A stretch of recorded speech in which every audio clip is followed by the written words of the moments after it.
Hello, hello, internets. We're in a different location today, and I can tell there's a little bit of echo because it's just a small little office room. I'm working on the weekend. Everybody's working on the weekend. Everybody's working on the weekend. That includes me. So I actually can nag one of the little private offices here, but it's got a little bit of echo. It's really weird. There is like the whole room is shaking a little, the whole building shaking a little, I don't know. Very interesting, so I think the image stabilization will catch it and not be an issue, but hopefully you guys don't get seizures from the shaking. But we got a little, oh, it looks like copper, see? It is copper. Whoa, full throttle. What is this, Sanitarium?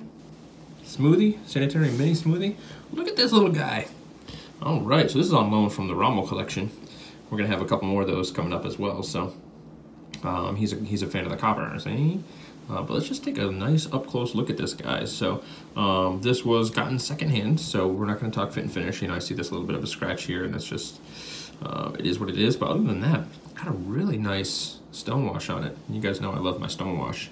Might be my favorite finish. It's hard to tell. Some spinners I like that, some I like the polished, but just looks gorgeous. Came with the aluminum buttons as well, but this has the stainless steel flat ones on it. And I haven't really found much of an issue with the flat ones, despite me not really liking flat, big old flat stainless steel buttons like this. Haven't really seen an issue with these. So, but yeah, really gorgeous finish. Look at these chamfers. We got these raised weights. Very iconic of their style. It's funny how, you know, if you look at this design, how similar it is to something like, say, a Wusa. Yeah, at the same time, it's unmistakably a full throttle spinner. So, is what it is. Lovely. Lovely, lovely machining going on over there. They've got some pretty generous chamfers. So the raised weights, you know, it's the single chamfer going between the little divot in the arm here. But the raised weights, it's all just one large chamfer. Gives you plenty of room to grab. Let's weigh this guy as well. Get that out of the way. You gonna be able to see that? Oh, helps if I actually turn it on. Here, we'll just lean you in. We'll just lean you in ever so gently. Ever so gently. Still having a hard time seeing it. 82.9, 83 grams. I'll pull this back. This should be up there. Let's line that up. Let's get our stage set. So when you get these guys, they don't come in a tin. They just come in a little pouch. They come with a nice sticker. So I didn't bother bringing any of that today because you've seen pouches, you've seen stickers. But it's nice that they include that sort of stuff. But let's talk about how this guy fidgets, how it feels, right? That's why you're really here. How good is it, Tim? Well, here's the thing. Maybe a little bit of a backstory on Full Throttle. When I first, I don't know, maybe they've been around for a little while. I can't really say how long. I haven't really communicated with any of these guys, although they seem to be doing a lot of good stuff over there. But it seemed like the people that had them really loved them, but I didn't see like a huge following or a huge presence on them. And then around the time that I reviewed them, and this is not to say that my review did anything, because they were already starting to seem like they were getting some traction, get some ground, all of a sudden it just seemed like people were really after these guys, and then everybody was talking about them. So they kind of sort of blew up on the scene a couple months ago. And now they are, like, they sell out immediately, and everybody wants them, and secondary market prices are, I don't want to say crazy, but you're definitely going to pay more than retail, which not a lot of spinners are kind of still doing that at this day and age in the spinner game now that the hype has died down a bit. So it's pretty interesting to see them have that sort of following and have that sort of success. So. But let me tell you, it's warranted. This is a fantastic little spinner. So they are, like I was starting to say, they are hard to get. You really got to look at the secondary market for the most place. Now, the prices are pretty reasonable. Their tungsten was a little pricey, but tungsten we know is pretty pricey. But it really wasn't anything that crazy or that out of the realm of what tungsten normally is. But they're, you know, like this guy, I believe, is in the $70, $80 range. I think 70, but I just don't want to quote, and because they're kind of always sold out, it almost doesn't matter. But you're looking at usually between 70 and 90 bucks for these. So, but the smoothie is really nice. I really appreciate this. So I had the, I'm going to be doing some comparisons between this and the brass full-size version with the cutouts that I had. I definitely 100%. 1,000,000% prefer the smoothie. The other one was nice. It was a nice fidgeter. It was good that it had the larger arms. It had some good fidgetability because that was, again, with those arms cut out and the weights cut out in the arms, it made it a little, you know, not too heavy. You know, that thing in full solid brass would definitely be a different kind of beast. But this has been so nice. Let's look under the hood real quick as well. Now while we're getting the buttons off, I noticed, you know, you've heard me talk about paper fingers a little bit. The tri-form doesn't seem to really be affected by that. This spinner, I had some of that going on this morning, but I had no issues, no impact. Oh, that is a heck bearing. They use Flavor Zone bearings now, so I'm not sure when they made that switch. They weren't always, but for the last couple months at least, they've been using the heck bearings. And anyway, let me just finish what I was saying, and then we'll talk a little bit more about the heck bearing. They do use a like grub screw or set screw in there, I believe is what you would call that. Yeah, so I was finding no issues grabbing this guy and fidgeting with it despite having dry hands, even with this flat button that I would normally expect. I think part of that has to do with, one, it's a tri, and two, these very generous chamfers give you plenty of grip. So anyway, when I took this out of the box and started spinning it, I was like, this has the perfect bearing in it for this spinner, at least for me. Some bearings I want a little bit more feedback, a little bit more noise. Some bearings I want them to be super smooth. Now, to be honest, I almost forgot that this was a heck bearing, because it does feel, I'll be honest, a little more feedback, a little more grindy than you normally get from a heck bearing. And I don't know if this one just needs a clean, or it's just the way it is.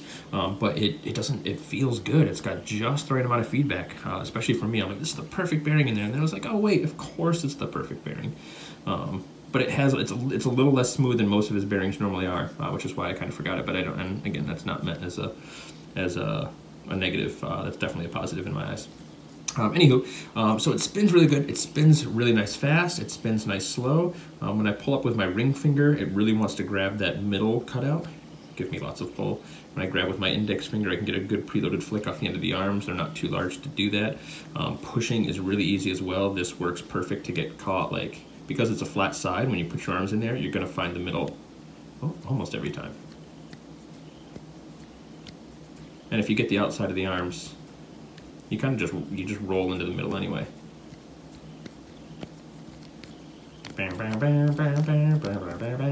So pushes, pulls, flicks, all that stuff really good. And it's a good fidgeting weight, right? 83 grams is on the kind of on the high end of the sweet spot for most people. I find my sweet spot goes a little bit higher for fidgeting, where I'm pretty comfortable even up to 95 grams for most fidgeting, without getting into like the heavyweight status. So yeah, really excellent spinner. Nice, everything feels soft, everything feels good. It's very satisfying. There's a good satisfying feel to having this guy in your hands. So these guys are successful with good reason. So I haven't actually checked the balance yet. Normally I check the balance before I record. That's good. Yeah, solid. A plus for balance. So it's what we can expect from Full Throttle, like really high quality, really nicely done. A plus, all that good stuff. Spin time wise, I feel like this would get better spin times than I got, and again, I think it's because this bearing probably could use a bit of a clean. But we're still getting 4 minutes and 3 seconds on a table spin, and about 6.5 minutes on a vertical spin. So those are pretty good spin times for a smaller spinner with, you know, it's not doing anything crazy to force its mass to the outside. So those are respectable spin times. And let me tell you, when you spin it, it feels like it's going to spin longer. It's probably a little bit of that feedback, almost gives you like a hybrid ceramic feel, which maybe you get used to spinning longer. Nice little subtle little ring. And it's copper, see? And I really like this. I've had a couple copper spinners. If you look back on my channel, most of it is brass and stainless steel with the occasional tungsten, and here and there have been a couple coppers and some aluminum and titanium sprinkled in there. But copper, for whatever reason, the few that I've gotten, I just didn't really like. But this one, this is going to be hard to give back. So I'm sorry, Rommel, I'm keeping it. No, I'm just kidding. You can have it. I mean, you paid for it, so. Oh, look at this little disco.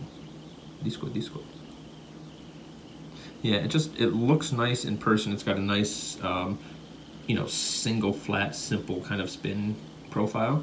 But it looks nice and it works well. So I think that's all we really got to say on this guy. Not quite droning on and on, you know, 10 minutes plus, but maybe we can BS for about 30 seconds. Oh, I guess we do have to, right? Because I got to tell you any negatives, and I'm hard pressed to find any negatives other than the problem that they're hard to get.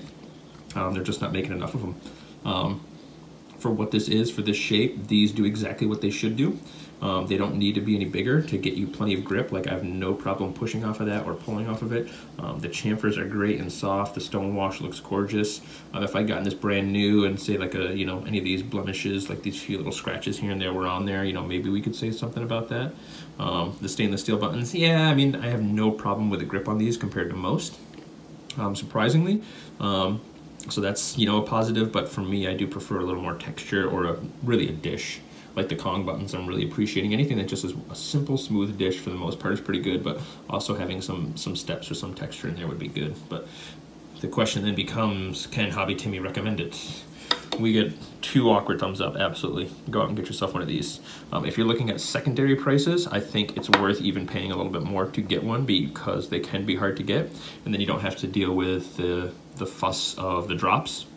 So essentially, for me, when I end up paying more than retail, I think of that as expedited shipping. Like the extra bit that you're paying, 1, you don't have to wait for a drop to come out, and 2, you don't have to like fight and try and get in there and hope you get one or end up getting the wrong one because the one you really wanted was sold out. So, you know, in expedited shipping in most cases, you know, just talking US, you know, you're looking at between 10 to 20 bucks. So for me, paying 10 to 20 bucks more retail is about, for me, the furthest that I would go. But if you got your eyes set on this, I'm really wanting to try a Sanitarium, which is the bar. I'm pretty sure I got that right. Sorry, Asylum, which is the bar. So Sanitarium's the try, the bar is Asylum.